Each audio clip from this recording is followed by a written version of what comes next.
မင်္ဂလာပါဒုက္ခလင်းစာဖတ်တမ်းစုခလင်း voice မှာကြိုဆိုပါတယ်ဒီစာမျက်နှာမှာစိတ်ခွန်အားပေးစာသားများနှလုံးသားဖြင့်စွန့်ရရှိတဲ့အချက်ဝတ္ထုများနားထောင်ရလွယ်ကူအောင်ဘာသာပြန်ထားတဲ့ဇာတ်လမ်းများကိုအတန်နဲ့မျှဝေပေးသွားမှာဖြစ်ပါတယ်နားထောင်ပြီးတိုင်းစိတ်အေးချမ်းပြီးအားပြန်ရကြပါစေမုံရလားမောင်ရဲ့မိုးဝေအစွမ်းကုန်ဝိုင်းဆက်လျက်ရှိသည့်မျက်လုံးစုံဖြင့်ချစ်သူ၏မျက်နှာကိုခတ်တူတင်ရေးကြည့်နေမိရာကညညိုသည်မတုံမလဲရက်နေလေသည်သူမ၏ပြင်ပတွင်တပဒံကကိုင်ရည်ရင်ပမာငြိမ်သက်တည်ကြည်လျက်ရှိသည့်တိုင်ရင်ဝင်းဝယ်မူသူမ၏စိတ်ဓာတ်တို့မှာမုန်တိုင်းပြင်းထန်လျက်ရှိသည့်သမုဒ္ဒရာကဲ့သို့လှုပ်ရှားလှိုင်းချကြရက်ထလျက်ရှိနေလေ၏ကိုမြင့်ဘာပြောလိုက်တယ်ပြန်ပြောပါဦးမကြသေးခင်ကမှကြားခဲ့သောချစ်သူ၏စကားတို့ကိုမယုံကြည်နိုင်သေးတဲ့ကဲ့သို့ညညိုသည်ဒုတိယအကြိမ်ထပ်မေးလိုက်မိပြန်သည်ကိုမြင့်ဦးကတော့သူမကိုဝင်းလန့်နေပြီးမျက်ဝန်းအစုံနဲ့ကြည့်နေရမှပေါ်ပါမြူးကြသောအတန်ဖြင့်ရေလိုက်လေသည်မဲနဲ့သောသပင်တချို့သည်ကျဲဝန်းသောနှစ်ဖူးပြင်တွင်ဝဲကျလျက်ရှိကထူထပ်သောမျက်ခုံးပေါ်လင်တိုတုပ်သည့်နှာခေါင်းအမြဲပြုံးနေရသည်ဟုထင်ရသောနှာခမ်းတို့ဖြင့်ကြည့်လို့ကောင်းလာသောသူ၏မျက်နှာပြင်ကတစ်စုံတစ်ခုကိုကျဉ်းနှံ့နှစ်သိမ့်လျက်ဝမ်းမြောက်ဝမ်းသာဖြစ်နေသောအရိပ်အယောင်တို့ထင်ရှားစွာပေါ်လင်လျက်ရှိနေလေ၏။အိုးညိုပါလဲကွယ်ခုနကပြောလိုက်တာကိုကြားရတာနဲ့ထပ်မေးနေရပြန်တယ်။ကဲနောက်ထပ်အစီရင်ခံပါမယ်တဲ့ဗျာ။ကိုမြင့်တို့ကုမ္ပဏီကကိုမြင့်ကိုမန္တလေးကိုလွှတ်မလို့တဲ့။ကိုကကုမ္ပဏီဆိုင်ခွဲမှာမန်နေဂျာအဖြစ်နဲ့ကိုမြင့်သွားအုပ်စီးရမတဲ့။မန်နေဂျာဆိုတော့လကတိုးတာပေါ့။ကိုမြင့်တို့မင်္ဂလာဆောင်နိုင်ပြီလေ။ဘယ်နဲ့လဲညိုဝမ်းမသာဘူးလားယင်။ညိုသည်ခက်တက်ပြုံးလိုက်လေသည်။ဝမ်းမသာဘူးလားတဲ့။အိုးဝမ်းတော့ဝမ်းသာတာပေါ့။ဒါပေမဲ့ဟုတ်သည်။ဒါပေမဲ့တွေကရှိနေပါသေးသည်။ဒါပေမဲ့တွေရှိနေသေးလို့သာသူမနှင့်မြင်ဦးချစ်ပနက်စိုက်ခုမိကက်ကြသည်မှာ၄နှစ်ကျော်ခဲ့ပြီဖြစ်တော်လဲခုထက်ထိမင်္ဂလာမဆောင်နိုင်ကြသေးခြင်းဖြစ်လေပြီခုတော့မြင်ဦးကသူ့လကတိုးရပြီတဲ့မင်္ဂလာဆောင်ရအောင်တဲ့ဝမ်းသာတရားပေါ့ဒါပေမဲ့တွေကရှိနေပါသေးသည်ဒီဒါပေမဲ့တွေကတခြားမဟုတ်သူ၏အားကိုးရမဲ့မုတ်ဆိုးမမိခင်နဲ့ဖတ်တဆိုးညီမငယ်တို့ပင်ဖြစ်လေပြီဒါပေမဲ့တွေကသူမ၏ကြီးလေးသောတာဝန်များဖြစ်သည်ဖြင့်ကြီးလေးသောဒါပေမဲ့တွေပင်ဖြစ်ကြလေသည်တို့ကြောင့်လဲသူအတော်မျှော်လင့်နေခဲ့မိသည့်မင်္ဂလာဆောင်ကြရအောင်ညိုရဲဟုမြင်းဦးထံမှစကားတို့ကိုယခုနားနှင့်ဆဆကြားရသည့်တိုင်ညညို့တွင်မြင်းဦးကဲ့သို့အားရပါရကြီးဝမ်းမသာနိုင်သေးသည်မြင်းဦးတွင်တော့သူမကဲ့သို့ဒါပေမဲ့တွေကိုစဉ်းစားစရာမရှိသည့်လူလူတစ်ယောက်ဖြစ်ခဲ့သူတို့နှစ်ယောက်၏ရည်မှန်းချက်ပြည့်စုံသောမည့်အရေးကိုအတော်ပင်ဝမ်းသာအားရဖြစ်နေတော့မိလေသည်မျိုးရဲ့တွေးကြည့်စမ်းမန်နေဂျာတဲ့လသာက250ကော်မရှင်လဲရအောင်မယ်နောက်ပြီးတော့ကိုမြင့်ရဲ့မျိုးရဲ့2ယောက်ထဲမန္တလေးမှာအိုးဘလောက်များပျော်ပါလိမ့်မလဲပေါ့သူတို့၏ရှေ့လာမည့်ဘဝခရီးကိုဝေစာသောရည်မှန်းချက်တို့ဖြင့်တစားဆင်လျက်မြင်ဦးသူဝမ်းသာအားရကြီးပြောနေလေလိဝေစာသောရည်မှန်းချက်အတိုင်းပြည့်စုံဖြစ်မြောက်လာနိုင်ရန်လမ်းခွင့်လန်းသည်လက်ဆုပ်လက်ကင်ရှိနေပြီမို့မြင်ဦးသည်ခုကတည်းကသူတို့လာမည့်ဘဝကိုမျှော်မှန်းပြီးကျဉ်းနဲ့နှစ်သိမ့်နေမိလေသည်နေပါအောင်ကိုမြင့်မျိုးဆိုင်ကိုတော့ဘယ်သွားထားပါမလဲမျိုး4နှစ်လုံးတကုန်းကုန်းစူးစမ်းပြီးပြုစုပြောထောင်လာခဲ့တဲ့မျိုးဆိုင်ကလေးကအခုမှအမျက်ပေါ်ကားစရှိသေးတယ်မျိုးမန္တလေးကိုလိုက်ရလို့ရှိရင်ဒီဆိုင်လေးကိုဘယ်သူကကြည့်ပါမလဲမြင်ဦးကြိုတင်မျှော်မှန်းထားသောရည်မှန်းချက်တို့ကိုညညိုကအီမေးခွန်းဖြင့်ထိုးစစ်ဆင်လိုက်လေသည်အမှန်တော့ဒီလေဒီမေးခွန်းကိုညညိုမေးတင်ပါသည်စစ်ကြီးပြီးအစကလက်ဝဲလက်စားတို့ကိုပေါင်နှံရောင်းချပြီးတိမ်ကြီးစေးတင်ဖွင့်လှစ်ထားခဲ့သောသူ၏ထဲဆိုင်ကလေးကညညိုအတွက်မျက်နှိုးခင်းတွယ်စရာတစ်ခုပင်ဖြစ်လေသည်ဒီဆိုင်ကလေးကြောင့်နိုင်ဒီ4နှစ်4လုံးသူတို့မိသားစုလူနှစ်သူနှစ်တူအောင်နေထိုင်စားတောက်နိုင်ကြခြင်းမဟုတ်ပါလောဟုတ်သည်ဒီဆိုင်ကလေးနှင့်ပတ်သက်တော့ညညိုမေးတင်ပေသည်သူ့ကိုကြည်လင်သောမျက်လုံးစုံဖြင့်ကြည့်နေသူညညိုအားပြုံးရိပ်ကြည့်မိကမြင်ဦးသည်သူမ၏ဤဆက်သောကိုယ်လုံးလေးကိုတိမ်ကြုံဖက်လျက်ရင်ခွင်တွင်ပိုက်ထွေးထားလိုက်မိလေသည်မျိုးကလည်းကွယ်မြို့ဆိုင်ကိုတွေးပူနေကြမလို့တော့ပါဘူးကွယ်မျိုးကရှေ့ကျရင်အထက်ရောက်မှုဘာချောင်းမှမရှိတော့ဘူးမျိုးရတာတဲ့ Mrs. မြင်ဦးအဖြစ်နဲ့မျိုးလိုချင်တဲ့အထည်တွေကိုမန္တလေးဈေးကျော်ကဝယ်ရတော့မှာတဲ့မြင်ဦးအပြုံးကသူ့ကိုယ်သူစိတ်ချယုံကြည်သောအပြုံးဖြစ်လေသည်သူ့စကားကိုချစ်သူညညိုဘယ်နည်းနဲ့မဆိုနားထောင်လိမ့်မည်ဟုသူယုံကြည်နေလေ၏သို့ပေမဲ့ညညိုကတော့သူ၏ရင်ဝင်ကြားမှာအตาအရာယုံထွက်လိုက်ကဆိတ်ရှုပ်နေသောမျက်နှာထားလေးနဲ့သူ့ကိုမော်ကြည့်လိုက်သည်ကိုမြင့်ကပြောတော့သိလွယ်တာပဲနော်ညိုတယောက်အတွက်နဲ့ဆိုရင်တော့ဘာရေးကြည့်လဲဒါပေမဲ့ညို့မှာပြန်ကြည့်ရမယ့်လူတွေကရှိသေးတယ်ကိုမြင့်တော့ညိုလိုက်ခဲ့ရင်ညိုဆိုင်ကလေးလည်းပြုတ်သွားတော့မှာတဲ့ဒီလိုဆိုရင်ညို့ကိုအားကိုးနေတဲ့မေမေနဲ့ချူချူတို့ဘယ်လိုလုပ်ကြတော့မလဲခက်တယ်ကိုတိတ်ခက်တာပဲ စိတ်နှစ်တန်ကလေးနဲ့ညညကပြောလိုက်သည့်တိုင်မြင်ဦးတွင်တော့အပြုံးမပြတ်ဘူး။အိုးအလွယ်ကလေးပါညူရဲ့ဒီအိမ်ကညုံမမီအိမ်ပိုင်မဟုတ်လားအိမ်ကိုရောင်းလိုက်ပေါ်ညူရဲ့ခုဆိုရင်အိမ်ဈေးတွေတိတ်ကောင်းနေတဲ့ဥစ္စာရောင်းလို့ရတဲ့ငွေနဲ့ညုံမမီနဲ့ချူချူရန်ကုန်ထဲမှာအိမ်တစ်လုံးရှာပြီး3 နှစ်လောက်တော့အေးစစ်စစ်စားနိုင်ပြီပါပဲမြို့ရဲ့အထက်ဆိုင်ကိုလည်းချူချူကမြို့ကိုစားကြည့်လို့ရင်ဖြစ်နိုင်ပါတယ်။အိုးလွယ်လိုက်တာသူပြောသလိုသာသူမတာဝန်တွေကိုလွယ်လွယ်နဲ့ဖယ်ထုတ်နိုင်ရင်တော့အတိုင်းတက်လွန်ပေါ့ညညသည်မြင်ဦး၏အပူပင်မရှိသောမျက်နှာကိုကြည့်နေရမှစိတ်တွင်အခြေအနေရဲ့ဖြစ်လာတော့မိပြီ။ကိုမြင့်ကမဖြစ်နိုင်တာကြီးပဲပြောနေတယ်။မမေကသူ့အိမ်ကလေးကိုဘယ်တော့မှရောင်းမှာမဟုတ်ဘူး။ချူချူကလည်းကောလိပ်မှာအခုမှစီနီယာအင်တာရောက်သေးတာ။ကိုမြင့်လည်းသိတာနဲ့ကောလိပ်ကထွက်ပြီးသူဘယ်နဲ့လို့အထင်ဆိုင်မှာထိုင်နိုင်ပါမလဲ။ဒီတခါတွင်မြင်ဦးမျက်နှာနဲ့ပြုံးမနေတော့ကြတိတိတကြညိုနေပြီဖြစ်လေသည်။နှကန်းကိုအထက်သွားများဖြင့်ကပ်ရာမချိတာမခံချိမခံတာမျက်နှာထားနဲ့ညမျိုးကိုသူကြည့်နေတယ်။မဖြစ်နိုင်တာတွေကြီးပဲပြောနေတယ်ဟုတ်လား။ညိုဆိုလိုတာကကိုမြင့်နဲ့မန္တလေးကိုမလိုက်နိုင်ဘူးပေါ့။ကိုမြင့်နဲ့မင်္ဂလာမဆောင်နိုင်ဘူးပေါ့ဟုတ်လား။ဟိုကိုမြင့်ကလည်းကွယ်ညိုစိတ်ညစ်လိုက်တာညို့တာဝန်တွေကိုလည်းကိုမြင့်အတိတိုင်းညမျိုးကစိတ်ညစ်လူတန်ကလေးနဲ့ပြန်ပြောလိုက်ပြီးမြင်ဦးသည်သူ၏အမြဲပြုံးနေတော့နှကန်းဆောင်ကိုမဲလိုက်လေသည်။ညို့တာဝန်တွေတခါလာလဲညို့တာဝန်တွေဒီတာဝန်တွေကြောင့်ပဲညို့ကိုကိုမြင့်4 နှစ်ကျော်စောင့်နေခဲ့ရပြီလေ။ဒီထက်ကြာအောင်တော့မစောင့်နိုင်တော့ဘူးညို့။ညိုကမြင်ဦးကသူမကိုလဝါးကြီးနှင့်ပန်းပြင်ကိုတအားလွှဲရိုက်သကဲ့သို့မျက်နှာကလေးဖြူရောသွားလေသည်။သူမကိုမြင်ရသည့်မြင်ဦးတွင်ပြောမိသည့်စကားကိုနောင်တရကကဗျာညို၏ကိုယ်လုံးကလေးကိုယူရရဆွဲပွေးလိုက်မိပြန်လေသည်။သူမ၏ပန်းပြင်နုနုကလေးကိုလည်းယူရညင်သာမွေးလိုက်မိလေသည်။ညိုကိုကိုမြင့်ဘလောက်ချစ်တယ်ဆိုတာညိုလည်းအသိသားပဲကွယ်။တခြားယောက်ျားတွေဆိုရင်ကိုမြင့်လိုဇွဲကောင်းကောင်းနဲ့4 နှစ်မစောင့်နိုင်ပါဘူး။ညို့လိုကိုမြင့်အဲ့လောက်လိုက်ခဲ့တာကျင်တတ်ပါတော့ကို4 နှစ်ဆိုတဲ့အချိန်ကတွေးကြည့်ရင်ဘလောက်နှမျောစရာကောင်းလဲ။ခုအခွင့်သာတဲ့အခါမှာဘာကိုမှငဲ့မနေတော့ကိုမြင့်နဲ့မင်္ဂလာဆောင်ပြီးမန္တလေးကိုသာလိုက်ခဲ့ပါတော့ကွယ်။တောင်းမမှန်အတန်နဲ့အတနာခံနေတော့ချစ်သူအားညို့တွင်ကရုဏာမတတ်ပဲမနေနိုင်တော့ပေ။တကယ်တော့သူပြောသည်မှလည်းမှန်လာပေသည်။4 နှစ်အချိန်တွေလည်းမနှဲလာတော့ပါတကား။သူမ၏မိခင်နှင့်ချိုကိုသာငဲကွက်မနေရရင်ခုလောက်ရှိသူတို့မှမင်္ဂလာဆောင်ပြီးကြပြီးကလေးတောင်ရနေပေတော့မည်။မျိုးဟာမျိုးမေမေနဲ့ချိုကိုအသက်18 နှစ်အရွယ်တည်းကစပြီးလှုပ်ကြွေးခဲ့တယ်ဟုမြင်ဦးကစကားဆက်ပြန်ပြီးအခု4 နှစ်ရှိပြီ။ရှင်းရှင်းပြောရရင်ဒီ4 နှစ်လုံးမျိုးဟာသူတို့အတွက်သာအသက်ရှင်ခဲ့တယ်။ချိုကောလိပ်မှာနေထိုင်မှုမျိုးမေအလုံးမလုပ်ခဲ့အားတိုင်းအတိတွေအိမ်လျှောက်လေအပြင်းပြေဆိုပြီးဖဲရနိုင်မှုတာမျိုးအသက်ရှင်နေရတာပဲ။ဟိုကိုမြင့်ဘယ်နဲ့ပြောလိုက်တာလဲဟုမျိုးကသဘောမကျတန်ကလေးနဲ့ဟန့်လိုက်ပြီးတိုင်မြင်ဦးကရုတ်တရက်စကားဆက်ပြန်ပြီ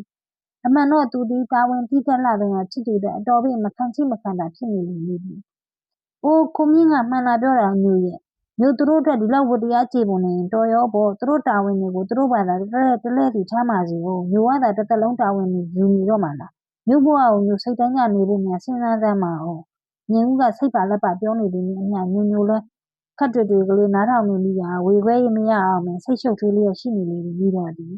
တစ်ဖက်ကချစ်သူမျိုးစကားများမှာနီးလန်းကြကြလှသလောက်တစ်ဖက်ကသူမ၏မိခင်နဲ့ညီမတို့၏တာဝန်တို့မှာလည်းသူမအတွက်ဆုံးမပြည့်ရနိုင်အောင်ကြီးလေးလျက်ရှိလေသည်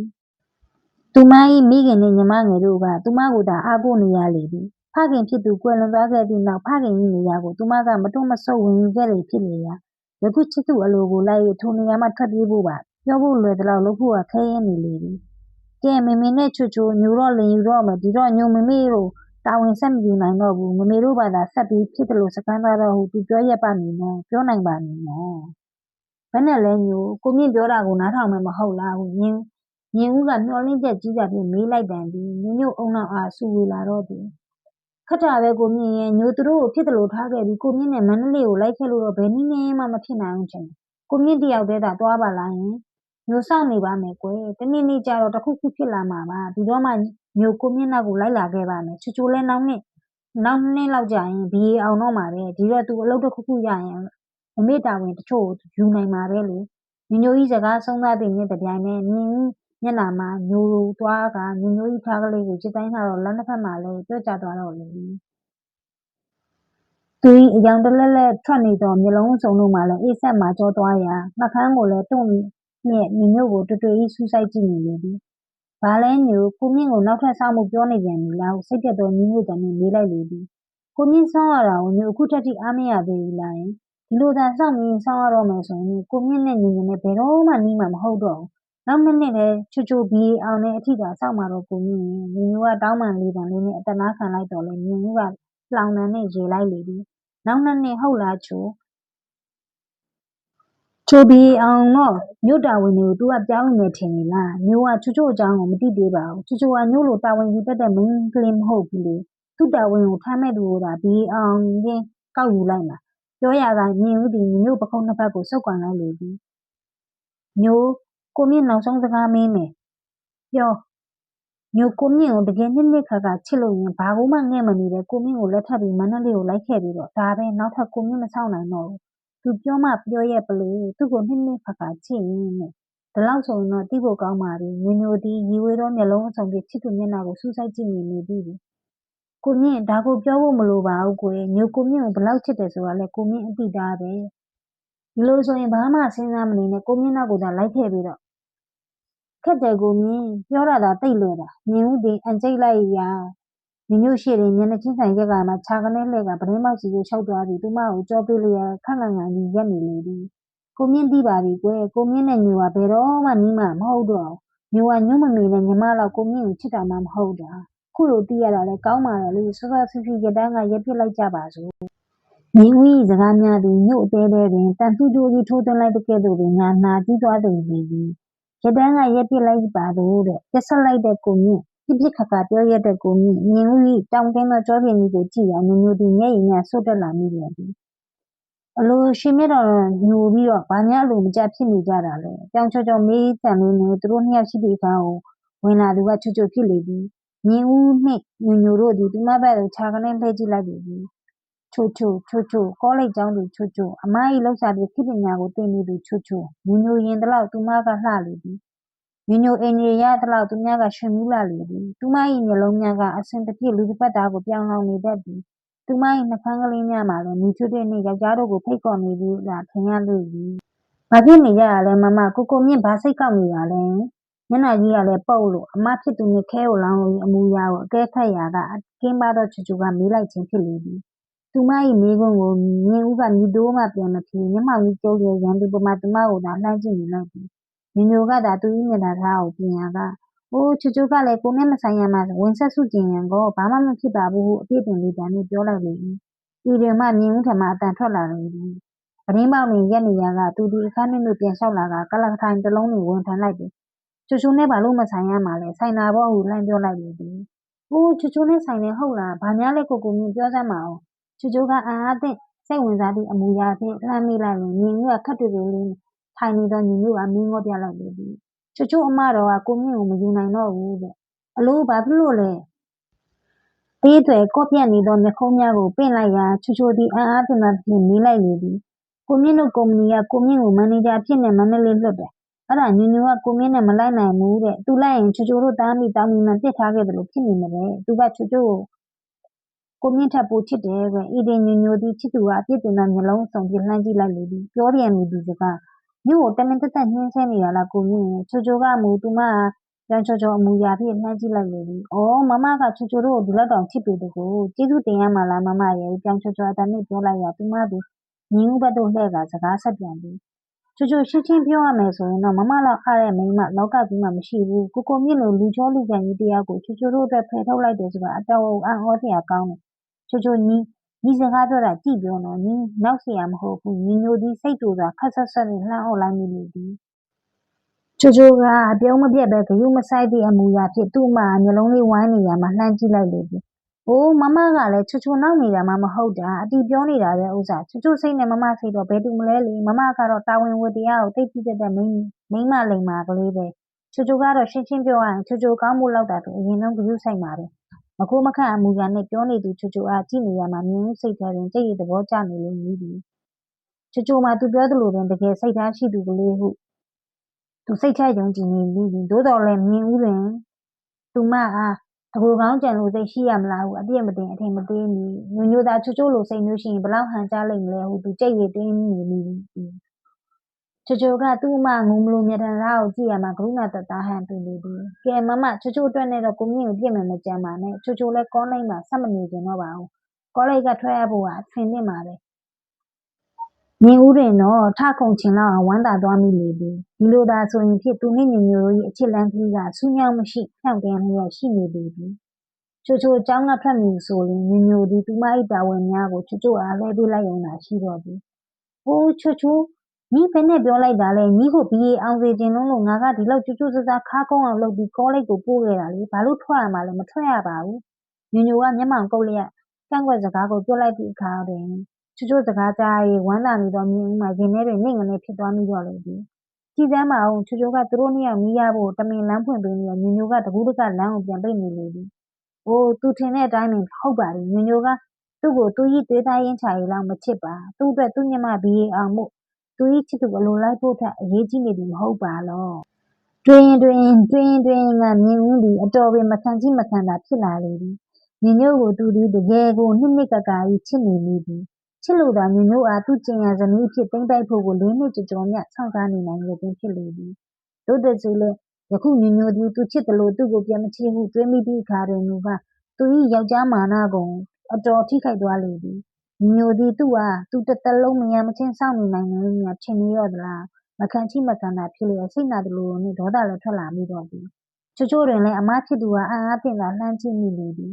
ကြည့်စမ်းမအောင်သူကညညိုနှင့်မြင်ဦးတို့အလိုကျဖြစ်လာနိုင်အောင်တမင်တသက်လမ်းအခွင့်ဖွင့်ပေးလျက်ညညိုသည်ထိုလမ်းအခွင့်ကိုငင်းပယ်လျက်ရှိနေလေသည်ဘလို့သဘောပါလဲသူသာညညိုဆိုရင်တော့ဝမ်းသာအားရကျေးဇူးတင်လှစွာနဲ့အခွင့်ကောင်းကိုလက်ဆုပ်လက်ကင်ဖမ်းယူလိုက်မိမိတာဖြစ်လေသည်ကိုမြင်ဦးပြောသလိုပဲညညိုဟာကိုမြင်ဦးကိုသူ့ညီမနဲ့မိခင်လောက်မချစ်လို့သာပဲဖြစ်မှာချိုချိုသည်သူမ၏စိတ်ရင်းကန်နဲ့ညညို့သဘောထားကိုနှိုင်းယှဉ်လာဒီလိုတွေးလိုက်မိလေသည်တွေးလိုက်မိရာကလည်းမြင်ဦးကိုအတော်သနားသွားမိလေသည်ချိုချိုသည်အမဖြစ်သူအားလှမ်းကြည့်လိုက်ရာကပခုံးလေးနှစ်ဖက်တွန့်ပြတ်လိုက်လေသည်ဒီလိုဆိုလဲကောင်းပြီလေမမသဘောအတိုင်းပဲပေါ့ချိုချိုအတွက်တော့ကောလိပ်မှာနေရမနေရပဲမမကိုစားဆိုင်မှာပဲထိုင်ရမထူးပါဘူးဒါပေမဲ့ချိုချိုသာမမဆိုရင်ဒီလိုအခွင့်အာဏာတော့ဘသူ့မှမငဲ့ပဲကိုမျက်နှာကိုတကောက်ပါအောင်လိုက်သွားမိမှာပဲဆရာချိုချို၏နောက်ဆုံးပိတ်စကားပိုက်ပြီးမြင်ဦးရင်ဟာဒိတ်ခနဲဖြစ်သွားစေသည်တဖြည်းဖြည်းအယောင်လက်လာသည့်မျက်လုံးစုံဖြင့်ကလထိုင်မော်တွင်ခက်နက်နက်ထိုင်နေသည့်ချိုချိုအားသူစူးစိုက်၍ကြည့်နေမိသည်ထို့နောက်သူထိုင်နေရန်မှထလိုက်ကချိုချိုရှေ့ကိုလျှောက်သွားပြီးသူမ၏ပန်းပွင့်ကလေးကဲ့သို့ဆိုလန်းနေသောမျက်နှာကလေးကိုငုံကြည့်လိုက်လေသည်ဘာလဲကိုမြင့်ခုနကချိုချိုပြောလိုက်တာတကယ်ပဲလားကိုမြင့်ကချိုချိုကိုကိုမြင့်ဇနီးအဖြစ်နဲ့မန္တလေးကိုလိုက်ခဲ့ပါလို့ခေါ်ရင်ချိုချိုကဘသူ့မှမငဲ့ပဲနဲ့တခါတည်းလိုက်မှာလားဒီတခါတော့ညညိုရင်ထဲတွင်ဒိတ်ခနဲအလုံးကြီးဝင်ဆောက်သွားလေတော့သည်အံ့အားလဲသင့်စိုးရင်ချင်းလည်းမကင်းသည့်မျက်လုံးစုံဖြင့်သူများသည်ချစ်သူနှင့်ညီမဖြစ်သူတို့အားငေးကြည့်နေမိလေသည်ချိုချိုကတော့စိန်ပွင့်များကဲ့သို့အယောင်လက်လာသည့်မျက်လုံးစုံဖြင့်သူ့ကိုငုံကြည့်နေသောမြင်ဦးကမော့ကြည့်လိုက်လေသည်အိုးတကယ်ကိုလိုက်ခဲ့မှာပေါ့ဟုမြင်ဦးကိုမေးခွန်းပြန်ဖြေလိုက်ပြီးနောက်တို့ကိုမြင့်ကရောချိုချိုကိုအတီပေါက်မင်းနေရလားယင်ဟုညှို့တတ်ပါသောအတန်ကလေးနှင့်တစ်ဆက်တည်းပြန်မေးလိုက်လေသည်ဤတွင်မြင့်ဦးကနှကန်းကိုတွန်းလျက်ပြုံးလိုက်လေသည်အတီပေါက်မင်းနေတာပဲဖြစ်နိုင်တာပဲကဲဒီကိစ္စကိုကိုမြင့်တို့နှစ်ယောက်တည်းဆက်ပြီးတော့ဆွေးနွေးကြစို့ချိုချိုအဝတ်သွားလဲသည်စမ်းကဖေးမှာကိုမြင့်ကဒင်နာပေးမယ်အိုးကိုမြင့်တကယ်နော်ဝမ်းသာအားရသောအတန်ဖြင့်မေးလိုက်ရာချိုချိုသည်ခုန်ထလိုက်လေသည်မြင်ဦးလည်းခေါင်းရင်းပြတ်လိုက်တယ်မို့ဒီလိုဆိုရင်9မိနစ်လောက်စောင့်လိုက်ဦးမယ်ဟုပြောတာချိုချိုသည်အခန်းထဲမှတွက်လက်ပေါ်ပါသာထွက်သွားလေသည်ဤတွင်မှမြင်ဦးသည်ကလထိုင်မော်တွင်ကြောက်ရွံ့ကဲ့သို့မတုံမလှုပ်ထိုင်နေတဲ့ညညိုအားလှမ်းကြည့်လိုက်လေသည်သို့တော်လည်းသူ့မျက်လုံးအစုံကခါတိုင်းကဲ့သို့ချစ်အောင်တမ်းပြီးနူးညံ့ရွှန်းပြလျက်မရှိတော့အေးဆက်သာဖြစ်နေလေတော့သည်ညညိုတွင်သူမ၏အသက်အကွဲသွားတဲ့ကဲ့သို့ရင်နှင့်သွားမိတော့တယ်အိုးသူမလုပ်ရပါဘူးစိတ်ပါလို့လုပ်တာမဟုတ်ပါဘူးသူငါ့ကိုစိတ်ကောက်နေလို့သာငါမခံချင်အောင်လုပ်နေတာဖြစ်မှာပါပဲညညိုသည်လက်သီးကလေးနှစ်ဖက်တင်းကျပ်စွာဆုပ်လိုက်မိတယ်လေကိုမြင့်ဟုအတန်တုံကလေးနှင့်ခေါ်လိုက်မိတယ်ဘာလဲညိုတစ်ခုသတိပေးမယ်နော်ကိုမြင့်ကတော့ညို့ကိုစိတ်ကောက်နေလို့ဒီလိုလုပ်နေတာပဲဒါပေမဲ့ကောင်မလေးကငငယ်ရွယ်မို့ကိုမြင့်ပြောတာတွေကိုတကယ်လို့ထင်နေတာအိုးတကယ်လို့ထင်ပါစေကိုမြင့်ကလည်းမျှော်လင့်နေတာပဲကိုမြင့်ပြောတာတွေကတကယ်ပြောနေတဲ့ဥစ္စာချိုချိုလည်းမဖြေပါဘူးညိုလူတရားဟာတခါတလေသူလိုချင်တာမရရင်ရကိုယူမှာပဲတခါတလေကိုရတာကိုလိုချင်တာထက်သာနေတတ်တယ်ညိုရဲ့မြင်ဦးကတည်ငြိမ်သောအတန်ဖြင့်ညညို၏ဂတိပေးချက်ကိုပြန်ဖြေလိုက်ပြီးနောက်စီကရက်တလိပ်ကိုပဒတ်တွင်တက်လိုက်ခါအေးစစ်စစ်အမူအရာဖြင့်မီးဖွာရှိုက်နေလေသည်ထို့နောက်တွင်တလူလူတက်သွားသောမီးခိုးအငွေ့တွေကြားမှာညညိုကိုမာကျောသောမျက်လုံးအစုံဖြင့်စူးစိုက်ကြည့်နေလေသည်ညညိုရင်ထဲတွင်သူ၏အသက်ပလီစာအဆိုင်ကိုတစ်စုံတစ်ယောက်ကယူသွားပြီးသည့်အလားဟာတတာကြီးဖြစ်သွားတော့လေသည်မြင်ဦးကမယုံကြည်နိုင်သည့်မျက်လုံးအစုံဖြင့်ငေးကြည့်နေမိသည်အိုးကြည်စမ်း သူတကယ်ကိုစိတ်ပါလို့လုပ်နေတာကိုငါ့ကိုတော့ပြောလိုက်တာသူကိုယ်တိုင်ကတော့အမထံကအချစ်ကိုညီမထံပြောင်းပြဖို့လွယ်လိုက်တာဒါလားနှစ်ကချစ်တဲ့သူပစင်းတွေးရကညီညိုသည်တသိမ့်သိမ့်နဲ့ဝမ်းနဲ့လာပြီးဒေါသမီးကျယ်ကိုတောက်လောင်လာမိတော့လေတို့ကြောင့်သူမသည်ညီညမ်းသောမျက်နှာကလေးဖြင့်မြင်ဦးကလှမ်းကြည့်ရာသူကသူ့ဘယ်ဘက်လက်တကြွယ်မှာမြင်ဦးပေးထားသောလက်စွပ်ကလေးကိုစက္ကနဲ့ဆွဲဖြုတ်လိုက်လေသည်လက်စွပ်ကလေးကမြင်ဦးကိုလှမ်းပေးရာဒီလိုဆိုရင်လည်းကိုမြင့်လက်စွပ်ပြန်ယူတော့ဟုအတန်ကိုမနှဲထိန်၍ပြောလိုက်လေသည်မြင်ဦးလည်းလက်စွပ်ကလေးကိုလှမ်းယူလိုက်ပြီးနောက်သူ့ကိုအင်းကြီးတဲ့သူပေါ့ပေါ့ဆဆထည့်လိုက်လေသည်ဒီချင်းရာကိုမြင်ရသည့်ညီညိုတွင်ဒေါပတဲ့ပွာလာမိရတယ်အိုးသူငါ့ကိုတကယ်ပဲမုန်းသွားပြီလားဟုစိုးရိမ်စိတ်ကလေးဖြင့်မကင်းနိုင်အောင်လည်းဖြစ်လာမိတော့လေသည်ဒီထဲမှာမြင်ဦးကလက်စွပ်ကိုချွတ်ချွတ်ကိုပေးရမယ်ဟုပေါ့ပေါ့ဆဆအတန်ဖြင့်ပြောလိုက်ပြန်သည်ညီညိုသည်မျက်လုံးအိမ်မှာပူဆက်ဆက်ဖြစ်လာမိရမျက်ရည်စာများအန်ထွက်မလာမိအောင်မနှဲချုပ်ကြီးထားရလေသည်ကိုမြင့်ရှင်ချွတ်ချွတ်ကိုစိတ်ထိကောင်းအောင်လုပ်ရင်တော့ရှင်ကိုညိုဘယ်တော့မှအပြစ်လွတ်နိုင်မှာမဟုတ်ဘူးနော်ဒါပဲခုလည်းဝမ်းနဲ့အပြစ်တင်စကားပြောလိုက်မိရမြင်ကသူ့ကိုနှကမ်းမဲ့လျက်ကြည့်နေလေသည်ကိုမြင့်ကိုအပြစ်လွတ်ဖို့စကားမပြောရင်မြို့ပါကညိုပဲကိုမြင့်ကိုစိတ်ထိကောင်းအောင်လုပ်မိရတဲ့ပြန်အပြစ်လွတ်ဖို့ကြိုးစားပါအောင်ကိုမြင့်ကိုညိုစိတ်ထိကောင်းအောင်လုပ်တယ်ဟုတ်လားညိုကမော့အတန်လေးနဲ့ပြန်မေးလိုက်ပြီးမှကိုမြင့်ကြည့်ရတာညိုကြောင့်တိတ်စိတ်ထိခိုက်ပုံမရပါဘူးဒါကြတာညိုစီကချွတ်ချွတ်စီကိုလွယ်ဘူးနဲ့အိုးကိုမြင့်ညိုကိုညိုထင်တဲ့လောက်ချစ်တာမဟုတ်ပါဘူးညိုဒီဘလို့ပင်ချုပ်တီးထားတော့လဲမရသူ့အတန်မှာတိတိတကာကြီးတုံနေတာလေဒီတို့တစီလဲမြင်ဦးကသူပြောတလောက်တိတ်ပြီးစိတ်ထိခိုက်ပုံမရသူ့မျက်နှာမှာအေးဆက်ဆက်ပင်ဖြစ်နေလေသည်ကိုမြင့်အတွက်နဲ့ချွတ်ချွတ်စိတ်ထိခိုက်မှာတော့မစိုးရင်ပါနဲ့ညိုကိုမြင့်ကြောင့်ချွတ်ချွတ်ကဆူတောင်းပြည့်ပြည့်နေမှာမန္တလေးကိုလင်မယားနှစ်ယောက်သာဟန်နီမွန်းထွက်ရမယ့်အခွင့်အရေးကိုမိန်းကလေးတိုင်းအများအပြားတန်းလောင်းရှိကြတာပဲညီညို့လိုမိန်းမမျိုးကိုတော့မဆိုလိုပါဘူးဒါပေမဲ့ချွတ်ချွတ်ဖို့တော့ဒီလိုအခွင့်အရေးရတာကိုကိုမြင့်ကိုတောင်ကျေးဇူးတင်နေအောင်ပါလင်မယားဟန်နီမွန်းဟုသောစကားများသည်ညီညို့ရင်ကိုနှိမ့်ငနေဖြစ်သွားစေလေသည်ညီညို့လိုမိန်းမမျိုးကိုတော့မဆိုလိုပါဘူးတဲ့ပြောရလိုက်တာကိုမြင့်ရင်တကယ်ဆိုတော့ကိုမြင့်နောက်ကိုညီညို့ဘလောက်လိုက်ချင်နေလဲဆိုတာသိတင်ပါလေမလွဲတာမရှောင်တာတဲ့တာဝန်နေကြောင့်သာညီညို့ဒီနှကန်းလေးကိုသွားများပြီးခဏနာကြိုက်ထားရမှရီဝေသောမျိုးလုံးဆောင်နဲ့စိတ်ပြောင်းလဲမြန်ဆန်လဲကူလာတော့သူကြီးချစ်သူကိုငေးကြည့်နေမိသည်အတိတ်ပဲမျိုးစုံပေါ်ပေါက်နေတဲ့ထိုမျိုးလုံးဆောင်ကိုမြင်ရပါသည်မခံခြင်းစိတ်လိုရမရသည့်စိတ်နာကျင်နေသောစိတ်တို့ကြောင့်တင်းမာထားသောသူ့မာနတွေကတခါတည်းရေပြောကျသွားမည်ဖြစ်သည်တို့တစီတဲ့ထိုမျိုးလုံးဆောင်ကိုသူမမြင်မီစီကရက်မှတလင်းထွက်ခွာသောမိခိုးများကိုသာခပ်တွေ့နေဆိုင်ကြည့်နေသည်တွက်လက်ပေါ်ပါသောခြေတံများနဲ့သူတို့နှစ်ယောက်တိတ်ဆိတ်မှုကိုဖြုတ်ကွင်းလိုက်သည်ချိုသည်ညနေဆောင်တွင်တိုက်ခတ်လာသောရင်းချင်းကလေးများကဲ့သို့အခန်းထဲသို့ပြေးကလေးဝင်လာသည်အခန်းထဲ၌ရှိနေကြသူနှစ်ယောက်မျက်လုံးအစုံကသူမထံသို့ဆူစိုက်သွားလေသည်တစ်စုံကမနာလိုစိတ်မကင်းသည့်မျိုး၏မျက်လုံးများဖြစ်လျက်ကျန်တစ်စုံမှာအံ့အားသင့်မှုနှစ်သိမ့်မှုချီးမွမ်းမှုတို့ကိုဖော်ပြလျက်နှင့်မြင်ဦး၏မျက်လုံးများပင်ဖြစ်နေလေသည်ချိုကသူ့အလှကိုအစွမ်းကုန်ထုတ်ဖော်ထားလေသည်ထို့ကြောင့်သူမမှာအစွမ်းကုန်လှလျက်ရှိနေသည်နန္ဒာနုရောင်ပိုးနုရင်ပုံးအင်ကြီးနှင့်ကြက်သေးရောင်ရောကြက်ထမိန်တို့ကိုဝတ်ဆင်ထားသည်သူမ၏ကိုယ်လုံးကလေးမှာကြော့ရှင်းပြေပြေလှသလောက်ရည်ပြုံးနေသောမျက်လုံးအစုံပန်းနုသေးပြေးနေသည့်ပန်းနှုံးတို့ကလေးများရည်ကြွေးလှသောနှကန်းအစုံတို့ဖြင့်သူမ၏မျက်နှာကလေးမှာလည်းအစွမ်းကုန်ပွင့်ထူးနေသောပန်းဝင်းလွှာကလေးကလေးတို့ဆိုပြေရှုမျောလှပေသည်ရင်းဒီလိုလှနေသလောက်ရှိသောချိုကိုကြည့်ရာညီညိုတွင်စိတ်လှုပ်ရှားလာမိတော့သည်စောစောကမှချိုသည်သူမကဲ့သို့ပင်မြင်